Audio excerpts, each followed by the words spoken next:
ابھی شہباز شریف صاحب کا اقتدار جو ہے پوری طرح جوبن پر آیا بھی نہیں ہے، ابھی تو پوری طرح جو ہے اقتدار کے پھول جو ہیں کھلے بھی نہیں ہیں، لیکن ہم دیکھتے ہیں کہ جو شہباز شریف صاحب کے ارد گرد کے لوگ ہیں وہ ان پھولوں کے مرجھانے کی بات کر رہے ہیں۔ آپ تصور کیجئے کہ 4 مارچ کو شہباز شریف صاحب جو اپنے عہدے کا حلف لیتے ہیں، دوسری مرتبہ وزیر اعظم بنتے ہیں، اس وقت سے لے کر اب تک صرف 5 ہفتے ہوئے ہیں، اور ان 5 ہفتوں میں شہباز شریف صاحب کی حکومت کے مستقبل کے حوالے سے لوگ خدشات میں مبتلا ہیں، وہ لوگ کہ جن کا تعلق ان کے اپنے حکمران اتحاد سے ہے۔ اور ہمیں سمجھ میں بھی آنا چاہیے، ظاہر ہے کہ کریڈیبلٹی اس حکومت کا بہت بڑا مسئلہ ہے کہ جس طرح سے الیکشن ہوئے،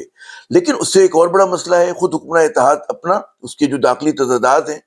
پھر شریف خاندان کے تضادات ایک مسئلہ ہے، نون لیگ کے اندر جو ہے ایک چپکلش چل رہی ہے، وہ ایک بہت بڑا مسئلہ ہے، معیشت اس سے بڑا مسئلہ ہے، وہ اتنا بڑا دیو ہے جس سے بچنے کا ان کے پاس ابھی تک کوئی جامع منصوبہ آپ کو نظر نہیں آتا، کوئی نیا ویژن نظر نہیں آتا۔ پھر ہم دیکھتے ہیں کہ دہشت گردی کا فریج جو ہے دوبارہ سامنے سر اٹھا کر کھڑا ہو گیا ہے، تو حکومت جو ہے طرف سے پھنسی ہوئی ہے، پھر اوپر سے ایک فعال ہوتی ہوئی اس پہ اختلاف ہے کہ مقابلہ پہلے پی ٹی آئی سے تھا، لیکن اب پی ٹی آئی نے اپنے ساتھ 5 اتحادی ملا کر ایک نیا اتحاد کا اعلان کر دیا ہے کہ انہوں نے کہا ہے کہ جی تحریک تحفظ آئین پاکستان، بڑا مشکل سا نام ہے لیکن ٹھیک ہے، انہوں نے ایک الائنس بنا لیا ہے۔ یہ ایک ان کے لیے بہت بڑا چیلنج ہے۔ میری حکمران اتحاد کے چند لوگوں سے بات ہوئی، اور وہ لوگ کہ جو دامے درمے سخنے اس حکومت کے ساتھ ہیں اور چاہتے ہیں کہ حکومت اپنی مدت پوری کرے، لیکن وہ شکوک و شبہات کا شکار ہیں۔ ان کا کہنا ہے یہ، اب آپ سوچیں کہ ذہنی کیفیت یہ ہے کہ وہ کہہ رہے ہیں کہ جی جون تک تو ہمیں یقین ہے کوئی مسئلہ نہیں ہوگا کیونکہ بجٹ آنا ہے، جب بجٹ آ جائے گا تو ہم یہ دیکھیں گے کہ جی اس بجٹ کا رد عمل کیا ہوتا ہے، اور کیا اس رد عمل کو حکومت سنبھال پائے گی یا نہیں پائے گی، کیونکہ ظاہر ہے جس ملک میں افراط زر جو ہے وہ 25% کے آس پاس جھول رہا، اور آنے والے مہینوں میں یہیں پر رہنا اس نے، اور بلکہ سال تک یہیں پہ رہنا ہے، اس کے بعد پیش گوئی ہو رہی ہے کمی میں، اور جناب جب بے روزگاری بڑھ رہی ہے، معاشی سرگرمیاں سست سے سست ہو رہی ہیں، تو اس میں لیوریج جو فائدہ جس کو ہوتا ہے وہ حزب اختلاف کو ہوتا ہے۔ تو ظاہر ہے کہ یہ اب جو حکمران اتحاد میں جماعتیں ان کا کہنا ہے کہ جی ہمیں رد عمل کا انتظار ہے، اور ہمیں یہ دیکھنا ہے کہ جب آئی ایم ایف کے ساتھ نیا ہمارا معاہدہ ہوگا اس کی شرائط کیا ہوں گی، اور ظاہر وہ کڑی شرائط ہوں گی، اور اس کا رد عمل ہوگا، اس کا ملبہ کام پاکستانی پہ گرے گا۔ پھر یہ دیکھنا ہے کہ جی دوست ممالک کتنی مدد کرتے ہیں، کہاں تک جاتے ہیں،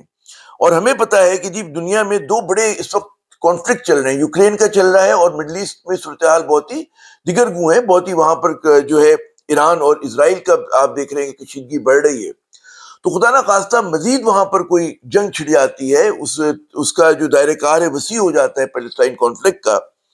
تو پھر کسے خیال آئے گا کہ جی پاکستان سے جو وعدے کیے ان کو پورا کرے، اور کتنا کرے؟ ظاہر ہے کہ ان کی اپنی ترجیح تو اپنا ملک ہوگا، وہ جنگ ہوگی جو ان کے خطے میں ہو رہی ہے،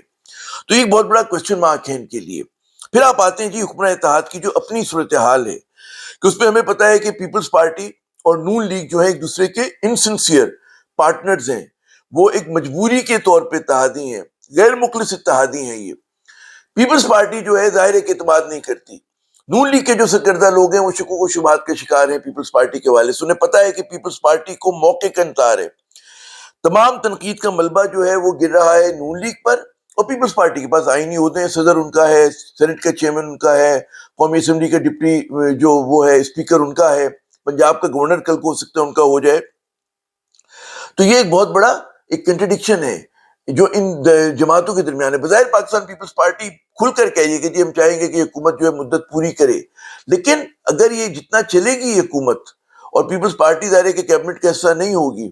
تو وہ فائدہ پیپلز پارٹی کو ہو رہا ہوگا، اور ہمیں پتہ ہے کہ کنٹرڈکشن اور بڑھے گا جب نجکاری جو ہوگی پی آئی اے کی ہو رہی ہوگی، اسٹیل مل کی ہو رہی ہوگی، تو پیپلز پارٹی کا اس پہ ایک بڑا اپنا موقف ہے، ہو سکتا ہے کہ اگر ڈیل پہ وہ ساتھ بھی جائے، لیکن بہت ساری چیزوں پہ وہاں سے مزاحمت بھی آئے گی، تو چیزیں اتنی آسان نہیں ہیں۔ پھر ہم دیکھتے ہیں کہ ایم کیو ایم اور پاکستان پیپلز پارٹی کا کنٹرڈکشن ہے، وہ بہت بڑا اقتضاد ہے۔ پیپلز پارٹی جو ہے وہ ایم کیو ایم کو برداشت کرنے کے لیے تیار نہیں ہے، ایم کیو ایم جو ہے اس نے اپنے تنقید کے جتنے گولہ باری کر رہی ہے اس وقت ان پہ کر رہی ہے۔ کامران ٹسوری کے اوپر برملا اظہار کر دیا سندھ گورنر پہ کہ جی پیپلز پارٹی کوئی گورنر قابل قبول نہیں ہے، اور ظاہر اس کا رد عمل ایم کیو ایم نے دیا ہے۔ کوئی اور بات ہے کہ ایم کیو ایم کے اندر اندرون خانہ بعض لوگ بہت خوش ہوں گے کامران ٹسوری کی مشکل پر، لیکن کیونکہ وہ ظاہر ہے کہ ان کو بھی تک آؤٹ سائڈر سمجھا جاتا ہے، لیکن وہ ایک یونائٹڈ فرنٹ دیں گے اس کے خلاف، پیپلز پارٹی کے خلاف، تو یہ ایک بڑا ایک کنٹرڈکشن بنے گا آنے والے دنوں میں۔ اچھا خود شہباز شریف صاحب کی ایک عجیب مشکل ہے، پھر ہم ان کی پارٹی کی طرف آتے ہیں کہ نواز شریف صاحب جو ہیں ان کے ساتھ ایک بڑا مسئلہ یہ ہوا کہ وہ تو چوتھی مرتبہ وزیر اعظم بننے کے لیے آئے تھے. اب ہم دیکھتے ہیں کہ جو ان کا کردار ہے، ان کا جو رول ہے وہ ایروڈ ہو گیا ہے، وہ کم ہو گیا ہے. اور اب وہ جو ہے اپنی بیٹی کے ساتھ جو ہے بیٹھے ہوتے ہیں، مختلف میٹنگز کی وہ جو ہے صدارت کر رہے ہوتے ہیں مشترکہ طور پہ. تو ایک طرح سے ان کا بھی کلائم ڈاؤن ہے. یہ نہیں ہوا کہ ان کی حیثیت جو ہے مضبوط ہوئی ہو. تو ظاہر ہے کہ ایک ان کے حوالے سے نواز شریف صاحب کے حوالے سے بھی لوگ جو ہیں وہ ان کی پارٹی میں غیر جو کہتے ہیں جو ان کے لوائلسٹ ہیں وہ سمجھتے ہیں کہ جو ان کے لیڈر کے ساتھ بہت برا ہوا ہے. اور جو لوگ شہباز شریف صاحب کو سپورٹ کرتے ہیں وہ سمجھتے ہیں کہ جناب مطلب ہے کہ یہ پلیڈ ہز اننگز اور ان کو موقع ملا تھا اور وہ موبلائز نہیں کر سکے، اور جناب تمام تر اپنی موجودگی کے باوجود، اور کہا گیا تھا کہ ان کی بیٹی جو ہے کراؤڈ پلر ہوں گی، لیکن نون لیگ نے بہت برا پرفارم کیا الیکشن کے اندر. اور پھر ہم دیکھتے ہیں کہ مریم نواز صاحبہ پہ گو کہ سی ایم پنجاب ہیں کہ ان پر پارٹی کے اندر جو ہے تنقید بڑھ رہی ہے. اور جب نوبت یہاں تک آ جائے کہ اسما بخاری صاحبہ جو کہ پنجاب کی انفارمیشن منسٹر ہیں، وہ اگر ان کے کپڑوں کی قیمت 800 روپے اور 500 روپے بتانے لگے تو آپ سوچ سکتے ہیں کہ دباؤ کا کیا عالم ہوگا. بڑا یہ تو نان ایشو ہے کہ آپ ظاہر ہے کہ سب کو پتا ہے 800 روپے میں کسی کا کوئی جوڑا نہیں آتا. اور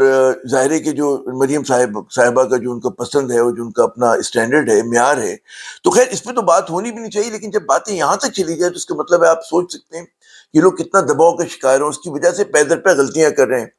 ابھی ہم چیمہ والا جو اسکینڈل ختم نہیں ہوا تھا، ایک اور اسکینڈل ہو گیا جی، اور وہ پھلکا اڑانے والے اسکینڈل ہے جس سے آپ بسانی بچ سکتے تھے کہ جی سعودی عرب سے جب فلائٹ آ رہی تھی تو بجائے اس کو اسلام آباد لے کر جانے کے تو پتہ چلا اس کو لاہور میں ان لوگوں نے وی آئی پیز کو اتارنے کے لیے مریم صاحبہ کو، شہباز صاحب کو، ان کے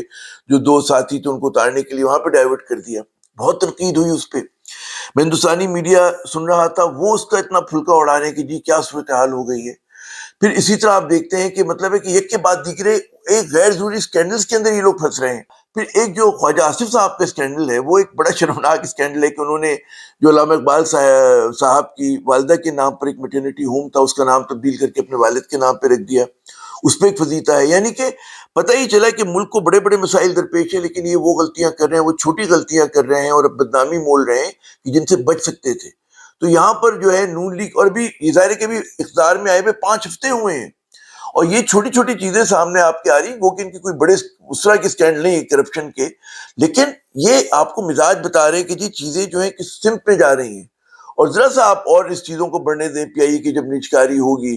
اور اسٹیل مل کی نجکاری کی بات ہو رہی ہوگی اور دیگر، تو آپ کے سامنے کیا کیا چیزیں آ رہی ہوں گی. یہ ایک بہت بڑا ایک ہمارے لیے میرے خیال میں تشویشناک بات ہے اس حکومت کے لیے. تو اب انٹرنل کنٹرڈکشنز ہیں، M Q M Peoples Party کی کنٹرڈکشنز ہیں، اس میں ان لوگوں کے لیے کوئی بھی جو راستہ ہے وہ آسان نہیں ہے. ایم کیو ایم کو یہ توقع ہے کہ جی کابینہ میں بھی ایکسپینشن ہوگی، مزید ان کے وزراء آ جائیں گے اور مطلب اس کے بعد ان کے 1-2 وزیر اور بن جائیں گے. Last but not the least اب آتے ہیں جناب وہ جو بڑا مشکل سا نام ہے تحریک تحفظ آئین پاکستان، پی ٹی آئی اس میں شامل ہے، مینگل صاحب کی پارٹی ہے، اچکزئی صاحب کی پارٹی ہے، جماعت اسلامی ہے، خدا آپ کا بھلا کرے مجلس وحدت مسلمین ہے اور سنی اتحاد کونسل ہے. اب یہ تمام جماعتیں شامل ہیں اور انہوں نے کہا کہ یہ بلوچستان سے اپنی کیمپین کا آغاز کریں گے. اب ٹھیک ہے، آپ بلوچستان میں حساس صوبہ ہے، دہشت گردی کا مارا ہوا صوبہ ہے کہ وہاں پر غالباً پروٹیسٹ کی اتنی بڑی حیثیت نہیں ہوتی ہے، یا کے پی میں اگر آپ صرف کرتے ہیں تو وہاں پر ان کو دائرہ کار جو ہے بڑھانا پڑے گا اور اس کو پنجاب اور سندھ لے کر آنا پڑے گا. کب لے کر آتے ہیں، اس پہ کتنا کامیاب ہوتے ہیں، یہ ایک سوال ہوگا. لیکن اگر آہستہ آہستہ انہوں نے اس کیمپین کو بلڈ کیا تو یہ ایک کہتے ہیں نا کہ شہباز شریف صاحب کی حکومت کے لیے ایک نیا درد سر اور ایک بہت بڑا درد سر ہوگا. اس میں اگر جمعیت علماء اسلام بھی شامل ہو جاتی تو یہ درد سر مزید بڑھ جائے گا. تو آنے والے دنوں میں ہم دیکھتے ہیں کہ اس ملک میں سیاسی حدت میں مزید اضافہ ہوگا، اور ہمیں پتہ ہے کہ جب سیاسی حدت میں اضافہ ہوتا ہے تو پھر آپ کی جو معیشت ہے وہ بیک سیٹ پہ چلی جاتی ہے، معاشی مسئلہ جو ہے وہ پیچھے چلا جاتا ہے. اور جو ہماری خواہش ہے کہ جی اگر جب تک اس ملک میں سیاسی استحکام نہیں ہوگا، معیشت بحال نہیں ہوگی، تو وہ مسئلہ بدستور رہے گا. تو آنے والے دنوں میں شہباز شریف صاحب کی حکومت کے لیے بہت بڑے بڑے جو ہیں درد سر ہے، راہوں میں بڑے بڑے کانٹے ہیں. ان کانٹوں سے نکلنے کے لیے وہ کیا ترکیب کرتے ہیں، کیا ایسا فارمولا اپلائی کرتے ہیں، کیا حکمت عملی اپناتے ہیں کہ ان کو ایک بریدنگ اسپیس مل جائے، سانس لینے کے لیے جگہ مل جائے. لیکن ابھی جتنے مطلب ہے کہ آپ بات کریں خود ان کی حکومت کے لوگوں سے اور جو سیاسی تجزیہ کار ہیں جن کو نو ہے آف پاکستانی پولیٹکس، ان کو بالکل اندازہ ہے کہ شہباز شریف صاحب کی حکومت جو ہے اس کو آپ مستحکم کہنا یا پائیدار کہنا جو ہے خود فریبی ہوگی. عامر صاحب کو اگلے ویلاگ تک کے لیے اجازت دیجیے گا. خدا حافظ.